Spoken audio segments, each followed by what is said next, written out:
آج ایک انسان اسی برائی اور اسی گناہ کے اندر ملوث ہے، اسی گناہ اور اسی برائی کے اندر آج ایک انسان جو ہے وہ پھنسا ہوا ہے۔ آج جہیز کے مطالبے نے شادی کو اتنا مشکل بنا دیا ہے، اتنا مشکل بنا دیا ہے کہ ایک انسان سوچتے ہی ڈر جاتا ہے کہ آخر شادیوں میں آنے والی پریشانیوں کو ہم کیسے برداشت کریں گے اور کیسے جھیلیں گے۔ میرے عزیز ساتھیوں، جب ایک انسان کے گھر میں بیٹی ہوتی ہے، جب ایک انسان کے گھر میں ایک بیٹی کی پرورش ہو رہی ہوتی ہے، تو اگر ایک انسان اس بیٹی کی شادی اگر وقت پر نہیں کرتا ہے تو ایک باپ کو یہ ڈر ستاتا ہے اور ایک ڈر لگا ہوا رہتا ہے، اس کی عزت کی فکر لگی ہوئی رہتی ہے کہ کہیں غلط قدم نہ اٹھا لے۔ اور اگر ایک باپ وقت پر شادی کرنا چاہتا ہے، وقت پر یہ چاہتا ہے کہ بیٹی کی شادی کر دیا جائے، تو ایک باپ کے پاس، ایک مظلوم باپ کے پاس اتنی دولت نہیں ہوتی ہے کہ باپ اس کے وقت پر اپنی بیٹی کی شادی کر سکے، کیونکہ جہیز کا مطالبہ جو ہے اور جہیز کا ڈیمانڈ جو ہے معاشرے کے اندر اتنا بڑھا دیا گیا ہے، اتنا بڑھا دیا گیا ہے کہ اس کے اخراجات کو ایک غریب باپ جو ہے وہ برداشت نہیں کر سکتا۔ میرے عزیز ساتھیوں، جس شادی کو سماج کے اندر اتنا مشکل بنا دیا گیا ہے، جس شادی کو سماج کے اندر اتنا تکلیف دہ سامان بنا دیا گیا ہے، جب ہم صحابہ کرام کے دور کا مطالعہ کرتے ہیں، جب ہم جناب اکرم نبی اکرم جناب محمد الرسول اللہ صلی اللہ علیہ وسلم کے دور کا مطالعہ کرتے ہیں، تو اس دور میں شادیاں اتنی آسانی کے ساتھ ہو جایا کرتی تھی، اتنی آسانی کے ساتھ ہو جایا کرتی تھی کہ اگر کسی انسان کے پاس مہر دینے کے لیے ایک لوہے کی انگوٹھی بھی ہو جاتا تو وہ انسان جو ہے نکاح کر سکتا تھا۔ میرے عزیز ساتھیوں، ایک مرتبہ اللہ کے نبی صلی اللہ علیہ وسلم کے پاس ایک صحابیہ تشریف لاتی ہیں اور جناب اکرم محمد الرسول اللہ صلی اللہ علیہ وسلم سے کہتی ہیں کہ اللہ کے نبی، میں آپ سے نکاح کرنا چاہتی ہوں۔ ایک مرتبہ وہ صحابیہ کہتی ہیں، اللہ کے نبی سننے کے بعد کوئی جواب نہیں دیتے ہیں۔ دوسری مرتبہ وہ صحابیہ کہتی ہیں کہ اے اللہ کے نبی صلی اللہ علیہ وسلم، میں آپ سے نکاح کرنا چاہتی ہوں۔ دوسری مرتبہ بھی اللہ کے نبی صلی اللہ علیہ وسلم کی طرف سے کوئی جواب نہیں آتا ہے۔ تیسری مرتبہ وہ صحابیہ کہتی ہیں کہ اے اللہ کے نبی صلی اللہ علیہ وسلم، میں آپ سے نکاح کرنا چاہتی ہوں۔ اللہ کے نبی صلی اللہ علیہ وسلم تیسری مرتبہ بھی جواب نہیں دیتے۔ پاس میں ایک صحابی رسول بیٹھے ہوئے تھے، اللہ کے نبی صلی اللہ علیہ وسلم سے کہتے ہیں کہ اے اللہ کے نبی صلی اللہ علیہ وسلم، یہ عورت آپ سے جو ہے کہہ رہی ہے کہ اللہ کے نبی میں آپ سے نکاح کرنا چاہتی ہوں، اور انہوں نے 3 مرتبہ آپ سے کہہ چکا ہے کہ میں آپ سے نکاح کرنا چاہتی ہوں۔ اللہ کے نبی صلی اللہ علیہ وسلم کہتے ہیں کہ اے صحابی، مجھے تو نکاح کی ضرورت نہیں ہے، مجھے تو ابھی نکاح کی ضرورت نہیں ہے۔ وہ صحابی رسول کہتے ہیں کہ اے اللہ کے نبی صلی اللہ علیہ وسلم، آپ کو نکاح کی ضرورت نہیں ہے لیکن مجھے نکاح کی ضرورت ہے۔ اللہ کے نبی صلی اللہ علیہ وسلم کہتے ہیں کہ پھر آپ ان سے نکاح کر لیں۔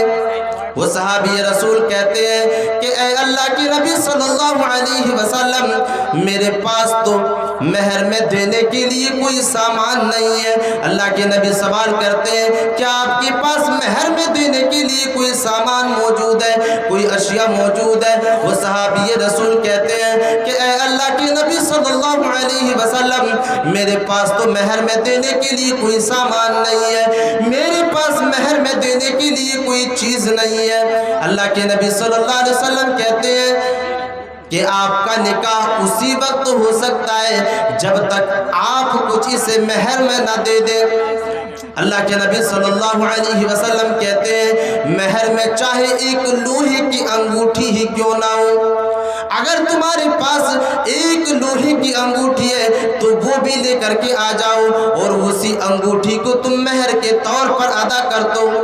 اور تم اسی انگوٹھی کو دے کر کے تم اس عورت سے نکاح کر لو۔ میرے عزیز ساتھیوں، تصور کرو نکاح کتنا آسان تھا اور نکاح کتنا آسان ہے، لیکن آج ہم نے اسی نکاح کو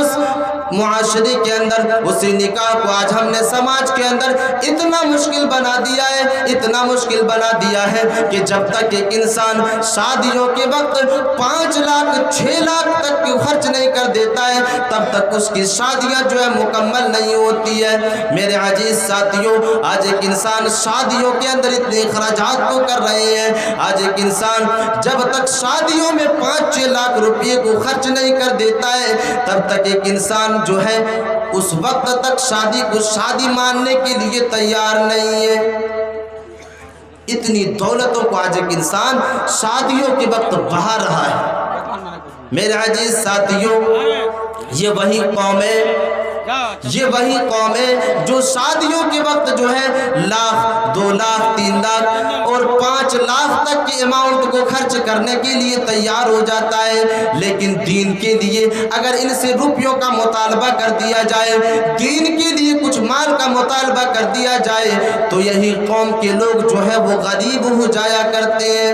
میرے عزیز ساتھیوں، ان کی امیری اگر دیکھنی ہو تو ان کی شادیوں کے وقت دیکھیں، شادیوں کی سجاوٹ کو دیکھیں، ان کی جو ہے دوسرے جو پروگرام ہیں ان کے اندر دیکھیں، جو ہے وہ اپنے پیسے کو پانی کی طرح بہا دیا کرتے ہیں، لیکن دین کی کاموں میں جب ان سے روپے کا مطالبہ کیا جاتا ہے، دین کے کاموں کے لیے جب ان سے جو ہے مال کو مانگا جاتا ہے، تو یہ لوگ جو ہے وہ غریب ہو جاتے ہیں۔ تو شادیوں کے اندر اتنی دولتوں کو ایک انسان جو ہے وہ خرچ کرتا ہے اور اتنی دولتوں کو لٹاتا ہے، جبکہ نبی اکرم جناب محمد رسول اللہ صلی اللہ علیہ وسلم نے شادیوں کو اتنا آسان بنایا ہے، اتنا آسان بنایا ہے کہ ایک انسان ایک لوہے کی انگوٹھی کو دے کر کے شادی کر سکتا ہے۔ ایک لوہے کی انگوٹھی اگر کسی انسان کے پاس موجود ہو تو وہ مہر کے طور پر اسی انگوٹھی کو دے کر کے ایک انسان شادی کر سکتا ہے، نکاح کر سکتا ہے۔ نکاح اتنا آسان ہے۔ میرے عزیز ساتھیوں، شادی کتنا آسان ہے اس حدیث سے بھی اندازہ لگائیں۔ ایک مرتبہ اللہ کے نبی صلی اللہ علیہ وسلم مسجد نبوی کے اندر موجود ہے، ایک صحابی رسول حضرت عبد الرحمن بن عوف رضی اللہ تعالی عنہ تشریف لاتے ہیں۔ اللہ کے نبی صلی اللہ علیہ وسلم کی نظر اس صحابی رسول کے اوپر پڑتی ہے۔ اللہ کے نبی صلی اللہ علیہ وسلم حضرت عبد الرحمن بن عوف رضی اللہ تعالی عنہ کے لباس میں، کپڑے میں ایک چھوٹی سی زردی کو دیکھتے ہیں، پیلے کلر کی ایک زردی کو دیکھتے ہیں۔ اللہ کے نبی صلی اللہ علیہ وسلم حضرت عبد الرحمن بن عوف رضی اللہ تعالی عنہ سے سوال کرتے ہیں کہ عبد الرحمن، کیا تم نے نکاح کر لیا ہے؟ اے عبد الرحمن، کیا تم نے نکاح کر لیا ہے؟ وہ صحابی رسول جواب دیتے ہیں کہ ہاں اے اللہ کے نبی صلی اللہ علیہ وسلم، میں نے تو نکاح کر لیا ہے۔ میرے عزیز ساتھیوں، تصور کرو یہ وہی صحابی رسول ہے جس کو اللہ کے نبی صلی اللہ علیہ وسلم نے اسی دنیا کے اندر جنت کی بشارت دے دی تھی۔ میرے عزیز ساتھیوں، اللہ کے نبی صلی اللہ علیہ وسلم اور حضرت عبد الرحمن بن عوف ایک ہی سماج کے اندر زندگی کو گزارا کرتے تھے، ایک ہی سماج کے اندر جو ہے رہا کرتے تھے، لیکن حضرت عبد الرحمن بن عوف رضی اللہ تعالی عنہ نکاح کر چکے ہیں، لیکن محمد صلی اللہ علیہ وسلم کو پتہ تک نہیں چلا ہے کہ عبد الرحمن نے نکاح کر لیا ہے۔ میرے عزیز ساتھیوں، صحابی رسول کہتے ہیں ہاں اے اللہ کے نبی صلی اللہ علیہ وسلم، میں نے نکاح کر لیا ہے۔ اللہ کے نبی صلی اللہ علیہ وسلم نکاح کی مبارکبادی دیتے ہیں اور کہتے ہیں کہ تم نے تو نکاح کر لیا، تمہارے اوپر ضروری ہے کہ تم ولیمہ کرو، چاہے ایک بکری کو ہی ذبح کیوں نہ کرو۔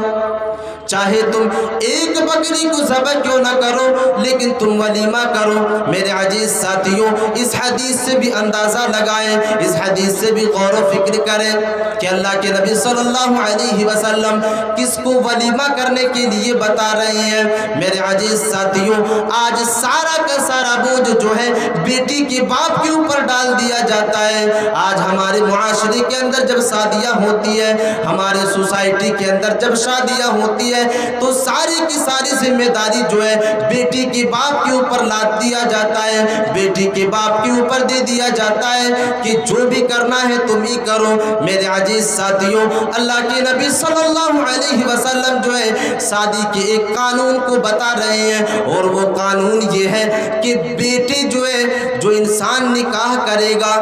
اس کے اوپر یہ ذمہ داری ہے کہ وہ ولیمہ کرے، وہ دوسروں کو کھانا کھلائے، نہ کہ وہ بیٹی کا باپ جس نے اپنی بیٹی کو 17 سال تک پال کر کے رکھا، جس نے اپنی بیٹی کو 17 سال تک 18 سال تک جو ہے اپنے گھر میں کھانا کھلایا، اس کی عزت کی حفاظت کی اور اس کی بہترین طریقے سے جو ہے اس دنیا کے اندر پرورش کی، ہم اسی کے اوپر سارا کا سارا بوجھ ڈال دیتے ہیں۔ میرے عزیز ساتھیوں، ذمہ داری اگر کسی کے اوپر ہے، کھانا کھلانے کی ذمہ داری اگر کسی کے اوپر ہے تو وہ نکاح کرنے والے انسان کے اوپر ہے کہ وہ اپنے طرف سے ولیمہ کرے، وہ اپنے طرف سے ولیمہ کرے۔ اور اللہ کے نبی صلی اللہ علیہ وسلم نے اس حدیث کے اندر ایک قانون کو واضح کیا ہے اور نافذ کیا ہے کہ ایک انسان، وہ انسان جو ہے ولیمہ کرے جو انسان نکاح کرتا ہے، نہ کہ وہ جس کی بیٹی کو لایا جائے۔ میرے عزیز ساتھیوں، تو شادی اتنا آسان ہے۔ میرے عزیز ساتھیوں، آج شادی کے وقت جہیز کا مطالبہ کیا جاتا ہے، آج شادیوں کے وقت جہیز کا ڈیمانڈ کیا جاتا ہے۔ میرے عزیز ساتھیوں، حضرت عمر فاروق رضی اللہ تعالی عنہ کے دور خلافت کے اوپر جب غور و فکر کریں گے تو اس دور میں جہیز کا مطالبہ نہیں ہوتا تھا۔ ایک واقعے کے اندر اس بات کو واضح کیا گیا ہے کہ ایک مرتبہ عمر فاروق رضی اللہ تعالی عنہ ایک مرتبہ جو ہے گشت لگانے کے لیے، اپنے سماج کا مشاہدہ کرنے کے لیے، اپنے سوسائٹی کا جائزہ لینے کے لیے گشت کے لیے نکلتے ہیں اور اپنے سماج کا مشاہدہ کرنے کے لیے نکلتے ہیں اور رات کے آخری پہر میں پہنچ جاتے ہیں۔ جب عمر فاروق رضی اللہ تعالی عنہ کچھ تکلیف محسوس کرتے ہیں تو ایک گھر کے سامنے جو ہے بیٹھ جاتے ہیں، کچھ دیر آرام کرنے کے لیے ایک گھر کے سامنے ٹھہر جاتے ہیں، سستانے کے لیے ایک گھر کے سامنے بیٹھ جاتے ہیں۔ اس گھر کے سامنے بیٹھنے کے بعد حضرت عمر فاروق رضی اللہ تعالی عنہ کے کانوں سے ایک آواز ٹکراتی ہے اور یہ آواز ایک بوڑھی عورت کی طرف سے آتی ہے کہ اے میری بیٹی، اٹھو اور دودھ میں پانی ملا دو۔ جیسے ہی عمر فاروق رضی اللہ تعالی عنہ کی کانوں سے یہ آواز ٹکراتی ہے، فوراً عمر فاروق رضی اللہ تعالی عنہ چوکنے ہو جاتے ہیں اور سننے لگتے ہیں کہ کس طرح کی آوازیں آ رہی ہے۔ وہ عورت اپنی بیٹی سے کہہ رہی تھی کہ اے بیٹی اٹھو اور دودھ میں پانی ملا دو۔ میرے عزیز ساتھیوں، اس عورت کی بیٹی جواب دیتی ہے کہ امی جان، کیا تم نے نہیں سنا، کیا تم نے عمر کا فیصلہ نہیں سنا کہ آج کے بعد کوئی انسان دودھ میں پانی نہیں ملائے گا؟ وہ عورت جواب دیتی ہے کہ اے میری بیٹی، یہ فیصلہ تو عمر نے سنایا ہے لیکن یہاں پر عمر تو موجود نہیں ہے، تم جلدی سے اٹھو اور دودھ کے اندر پانی ملا دو۔ میرے عزیز ساتھیوں، وہ بچی جواب دیتی ہے، وہ عورت اور وہ لڑکی جواب دیتی ہے کہ امی جان، بھلے عمر فاروق یہاں موجود نہ ہو، امیر المومنین یہاں موجود نہ ہو، لیکن اس کا رب جو ہے ساری کی ساری چیزوں کو دیکھ رہا ہے، اس کا رب جو ہے وہ ساری کی ساری کرتوتوں کو دیکھ رہا ہے۔ میرے عزیز ساتھیوں، وہ عورت وہ لڑکی جواب دیتی ہے کہ اے میری امی جان، عمر کا جو رب ہے وہ تو دیکھ رہا ہے، اگر ہم دودھ میں پانی ملائیں گے تو کل قیامت کی دن اللہ تبارک و تعالیٰ کے سامنے ہمیں اس کا حساب دینا ہوگا۔ میرے عزیز ساتھیوں، اور وہ لڑکی جو ہے دودھ میں پانی ملانے سے انکار کر دیتی ہے، دودھ میں پانی ملانے سے جو ہے وہ منع کر دیتی ہے۔ میرے عزیز ساتھیوں، عمر فاروق رضی اللہ تعالی عنہ اپنے گھر کی طرف چلے آتے ہیں۔ اپنے گھر میں آنے کے بعد اپنے بیٹوں کے سامنے اس بات کا تذکرہ کرتے ہیں اور اس بات کے بارے میں بتاتے ہیں کہ اے میرے بیٹو، آج میں نے ایک ایسی لڑکی کے بارے میں جو ہے وہ پتہ لگایا ہے، جو لڑکی بڑی دیندار ہے، جو لڑکی جو ہے اللہ تبارک و تعالیٰ سے ڈرتی ہے اور اس کے اندر اللہ تبارک و تعالیٰ کا خوف اور تقوی موجود ہے۔ تم میں سے جو بھی چاہو اس لڑکی کے ساتھ نکاح کر لو۔ اگر تم میں سے کوئی چاہتے ہو کہ اس لڑکی سے تمہارا نکاح ہو جائے تو تم کر سکتے ہو۔ میرے عزیز ساتھیوں، امیر المومنین حضرت عمر فاروق رضی اللہ تعالی عنہ اپنے بیٹوں سے اس کا تذکرہ کرتے ہیں اور امیر المومنین جو ہے نکاح کے لیے کہتے ہیں۔ ان کے بیٹوں میں سے ایک بیٹی نے اس لڑکی سے نکاح کر لیا۔ میرے عزیز ساتھیوں، تصور کرو، اس حدیث کے اوپر بھی اندازہ لگاؤ کہ ایک انسان جب شادی کرنے کے بارے میں سوچتا ہے، جب ایک انسان شادی کرنے کے بارے میں سوچے تو سب سے پہلے کس کے اوپر غور و فکر کرے؟ جب ایک انسان لڑکی کو دیکھنے کے لیے جائے، جب ایک انسان نکاح کرنے کے لیے جائے تو اس انسان کو چاہیے کہ وہ انسان سب سے پہلے دینداری کے اوپر دیکھے، سب سے پہلے اسی کے اوپر وہ غور و فکر کرے کہ اس کے اندر کتنا تقوی ہے، اس کے اندر کتنی دینداری ہے۔ کیونکہ امیر المومنین نے عمر فاروق رضی اللہ تعالی عنہ نے تقوی کو مقدم رکھا، اس لڑکی کی جو ہے اللہ تبارک و تعالیٰ کے خوف کو جو ہے وہ مد نظر رکھتے ہوئے اپنے بیٹوں سے کہا کہ اس کے اندر جو ہے اللہ تبارک و تعالیٰ کا خوف اور اللہ تبارک و تعالیٰ کا ڈر موجود ہے۔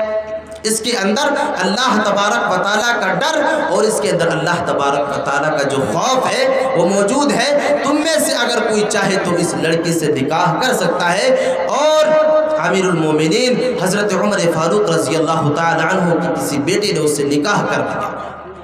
تو نکاح کے وقت ایک انسان کو چاہیے کہ جہیز کا مطالبہ نہ کرے بلکہ اس کی دینداری اور اس کے تقوی کے اوپر غور و فکر کرے۔ تو میرے عزیز ساتھیوں، سماج کے اندر، معاشرے کے اندر، سوسائٹی کے اندر جو وبا پھیلی ہوئی ہے کہ ایک انسان اپنی بیٹیوں سے نفرت کرتا ہے، اپنی بیٹیوں کی پرورش نہیں کرنا چاہتا ہے، اس کی سب سے بڑی ریزن یہی ہے کہ جہیز کا مطالبہ ایک انسان اتنا کر دیتا ہے کہ ایک باپ کے اندر اتنی حیثیت نہیں ہوتی ہے، ایک باپ کے پاس اتنی دولت ہی نہیں ہوتی ہے کہ اس جہیز کے مطالبے کو پورا کیا جائے، اس جہیز کے مطالبے کو پورا کیا جائے۔ میرے عزیز ساتھیوں،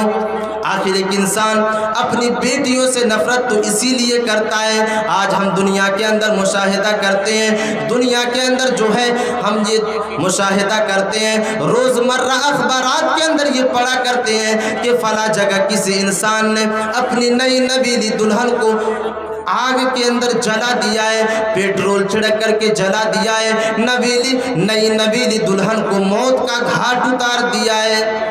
میرے عزیز ساتھیوں، اسی جہیز کی ڈیمانڈ کو پورا نہ کرنے کی وجہ سے، اسی جہیز کا مطالبہ کو پورا نہ کرنے کی وجہ سے ایک انسان جو ہے اپنی بیوی کو موت کا گھاٹ اتار دے رہا ہے۔ میرے عزیز ساتھیوں، ویکیپیڈیا اور میگزین کا اگر آپ خبروں کو مانیں تو ایک سال میں اسی ہندوستان کے اندر ایک سال میں 2500 سے زیادہ اموات اسی جہیز کے مطالبے کو پورا نہ کرنے کی وجہ سے ہوتا ہے۔ اسی جہیز کے مطالبے کو پورا نہ کرنے کی وجہ سے جو ہے 2500 کے اموات جو ہے، موت جو ہے اسی جہیز کے مطالبے کو پورا نہ کرنے کی وجہ سے جو ہے ہر سال ہوتا ہے، اسی جہیز کی ڈیمانڈ اور اسی جہیز کے مطالبے کی وجہ سے۔ تو میرے عزیز ساتھیوں، بیٹیوں سے جو نفرت کی جاتی ہے معاشرے کے اندر، اور ایک انسان بیٹیوں سے جو نفرت کرتا ہے اس کے پیچھے ریزن یہی ہے کہ ایک انسان اسی چیز سے ڈرتا ہے اور شادیوں کے وقت آنے والی پریشانیوں سے ایک انسان ڈرتا ہے، جس کی وجہ سے ایک انسان بیٹیوں کی پرورش نہیں کرنا چاہتا اور اس دنیا کے اندر بیٹیوں کا باپ نہیں بننا چاہتا۔ اسی لیے ایک انسان رحم مادر کے اندر ہی بچیوں کو مروا دیا جاتا ہے اور حمل کو ساقط کروا دیا جاتا ہے۔ اللہ تبارک و تعالی ہمیں اور آپ کو اس بھیانک گناہ اور اس مہلک گناہ سے بچنے کی توفیق عطا فرمائے۔ پروردگار عالم جس کسی انسان کے اندر بھی اگر بیٹیوں سے نفرت ہو تو اس کو محبت میں تبدیل کر دے۔ آمین۔ وآخر دعوانا الحمدللہ رب العالمین والسلام علیکم ورحمۃ اللہ وبرکاتہ۔